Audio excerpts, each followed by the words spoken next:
મિત્રો, ઓમ નમઃ શિવાય. આજે વૈરાગ્ય વિશે આપણે શ્રી યોગ વશિષ્ઠ મહારામાયણમાં સમજવાનો પ્રયત્ન કરીએ. શ્રી વશિષ્ઠ ઋષિએ કહ્યું કે જે કોઈ આરંભો અને જે કોઈ વિચારો ત્યાજ્ય અથવા ગ્રાહ્ય પક્ષમાં છે તેઓ પરમ પદની પ્રાપ્તિ થયા પછી ક્ષીણ થઈ જાય છે. જે કોઈ આરંભો અને જે કોઈ વિચારો ત્યાજ્ય અથવા ગ્રાહ્ય પક્ષમાં છે તેઓ પરમ પદની પ્રાપ્તિ થયા પછી ક્ષીણ થઈ જાય છે. હવે જે કોઈ આરંભ એટલે વ્યક્તિ વિચારે છે કે આ હું કરવા માગું છું, આ કરવા નથી માગતી, આ હું લેવા માગું છું, આ લેવા માગતી નથી, આ છોડવા માગું છું, આ છોડવા નથી માગતી, આ તો હું કરીને જ રહીશ, આ નહીં જ કરું, આવા જે વિચારો જે છે તે જ્યારે એને પરમપદની પ્રાપ્તિ થાય છે ત્યારે તે નાશ પામે છે. આગળ એ મન કોઈ જાતની ઇન્દ્રજાળ ઊભું કરતું નથી. તેની અંદર બધી જાતની વાસનાઓનો નાશ પામ્યો હોય છે. તે બાળકના જેવી સઘળી ચપળતાને છોડી દઈને બ્રહ્માકારપણાથી બિરાજે છે.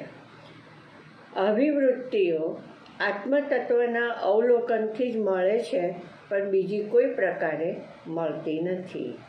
એવી વ્યક્તિનું મન કેવું હોય છે, ઇન્દ્રજાળ ઊભું નથી કરતું, એટલે એની અંદર ઇન્દ્રજાળમાં તો કેવું આમ ગૂંચવડા ભરેલું હોય, તેની અંદર કોઈ જ આશા, અપેક્ષા, કામના, વાસના, દુનિયાવી પદાર્થો અંગેની હોતી નથી અને કેવળ બ્રહ્મ સાથે એકાકાર થવાની જ વૃત્તિ એની અંદર હોય છે.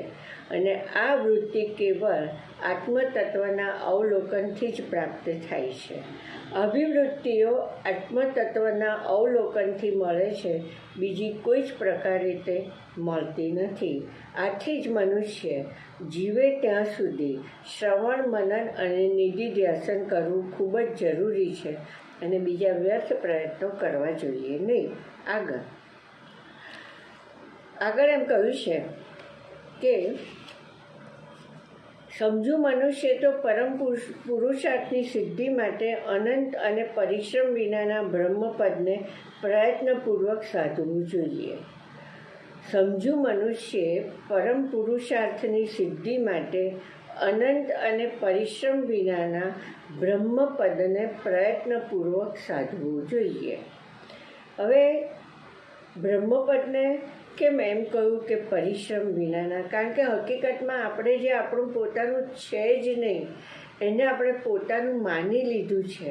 એ માની લીધું છે, કાલ્પનિક સંસાર મનમાં ઊભો કર્યો છે. એ કાલ્પનિક સંસારને છોડી દેવાનો છે મનથી જ. એટલે પછી એમાં કોઈ બીજો પ્રયત્ન કરવાની જરૂર નથી. એટલે આમ કહેવામાં આવે, જેમનું મન સંતાપથી મુક્ત થયું છે અને બ્રહ્મપદનું જ અવલંબન કરીને રહ્યું છે તે જ ઉત્તમ મનુષ્યો પુરુષાર્થના પાત્રરૂપ છે.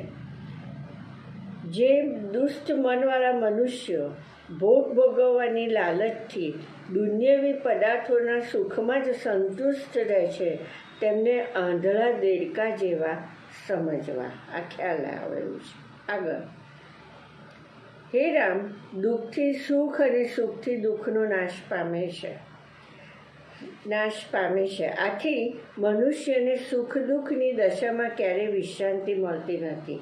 આખું જેટલું આપણું આયુષ્ય છે, જિંદગી છે, એમાં ઘડીકમાં સુખ આવે, ઘડીકમાં દુઃખ આવે, એમ કરતાં એક દિવસો આપણા પસાર થાય છે અને આયુષ્ય પૂરું થાય છે.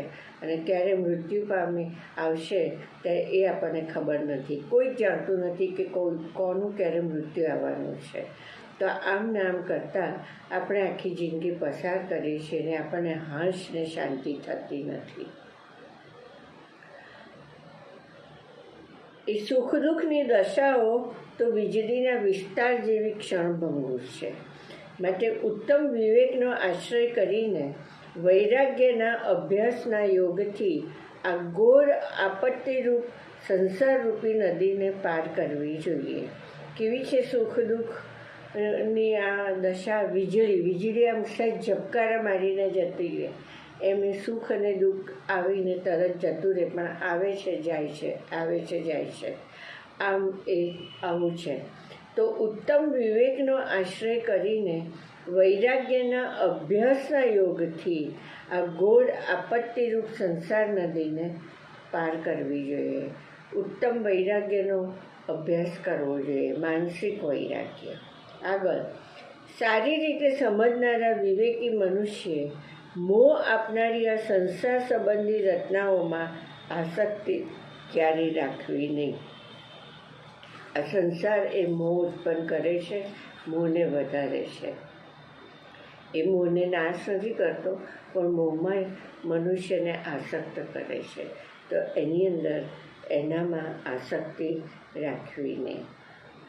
તે સુખ મનની શાંતિરૂપ પ્રફુલ્લિત મનુષ્યવાળા વિવેકરૂપી કલ્પવૃક્ષનું ફળ છે.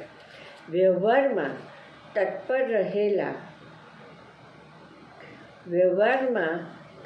રહેવા છતાં પણ આકાશમાં રહેલા સૂર્યની જેમ નિર્લેપ રહેનારો જ્ઞાની મનુષ્ય વ્યવહારને છોડી દેતો પણ નથી અને વ્યવહારને ઈચ્છતો નથી. સૂર્ય જેમ આકાશમાં હોય છે અને નીચે પૃથ્વી પર ઘણું બધું થતું હોય છે, તો સૂર્યને કંઈ સ્પર્શતું નથી. એમ જ્ઞાની મનુષ્ય વ્યવહાર કરે ના કરે એને કંઈ જ સ્પર્શતું નથી. આગળ, જેને પામીને વિદ્વાનો પાછા ફરતા નથી, જે પદને પામીને ક્યારે પણ શોક કરવો પડતો નથી, તે પદ નિઃસંશય જ્ઞાનભાવથી જ પ્રાપ્ત થાય છે.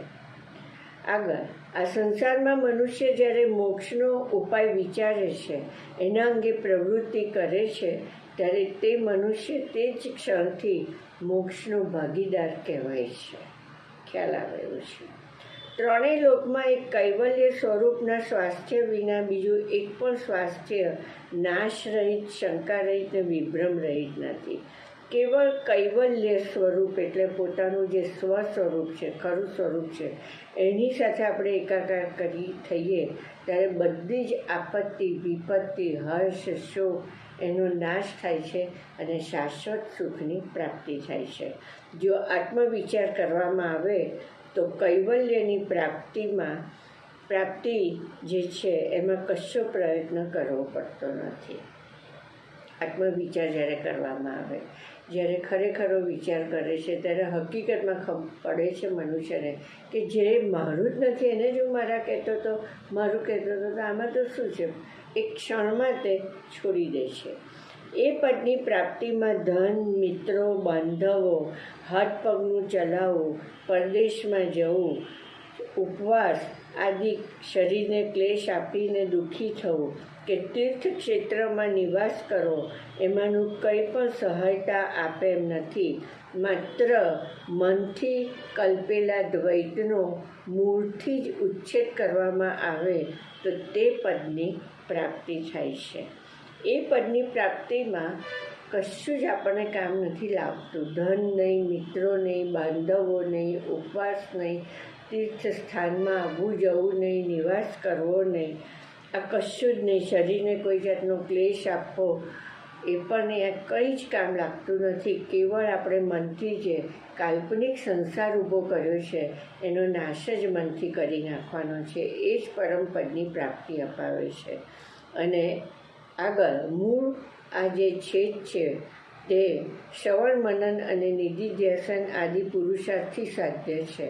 આ જે ખરું સ્વરૂપ જે છે આપણને એનો જ્યારે નાશ કરીએ છીએ ત્યાર પછી શ્રવણ શેનો નાશ કરીએ છીએ કે જે કાલ્પનિક સંસાર ઊભો કરેલો છે એનો જ્યારે નાશ કરીએ છીએ ત્યાર પછી જ્યારે શ્રવણ, મનન અને નિધિધ્યાસન જે કરીએ છીએ એનાથી જ આપણને બ્રહ્માકાર પદની બ્રહ્મની પ્રાપ્તિ થાય છે અને એની માટે દ્રઢ વાસનાને ઉત્પન્ન કરે છે. જેમ ઝાંઝવાના પાણીમાં જળ હોતું નથી એમ સર્વ પદાર્થો નાશવંત હોવાને લીધે મનુષ્યલોક કે સ્વર્ગલોકમાં ક્યાંય ખરું સુખ પ્રાપ્ત નથી. આથી શમ અને સંતોષરૂપ સાધનથી મનને જીતવાનો જ પ્રયત્ન કરવો એટલે અનંત પદમાં એકરસ રૂપ થવારૂપ આનંદની પ્રાપ્તિ થાય છે. ઝાંઝવાના પાણીમાં જેમ દૂરથી પાણી દેખાય, ઝાંઝવાનું જળ હકીકતમાં હોતું નથી, એમ દુનિયાના સર્વ પદાર્થોમાં કોઈ સુખ હકીકતમાં નથી. કેવળ શમ એટલે મનનો નિગ્રહ જ્યારે કરવામાં આવે અને સંતોષ જ્યારે રાખવામાં આવે અને આ બંનેથી જ્યારે મનને આપણે જીતી લઈએ ત્યારે જ આપણને એ પરમ આનંદ રસની પ્રાપ્તિ થાય છે. તો આ વૈરાગ્ય વિશે આમાં કહેવામાં આવેલું મિત્રો. જે આમ સમજાય એવું છે, બને એટલું સમજાવવાનો પ્રયત્ન કર્યો. તો આપણે અહીં સુધી રાખીએ છીએ. ઓમ નમઃ શિવાય.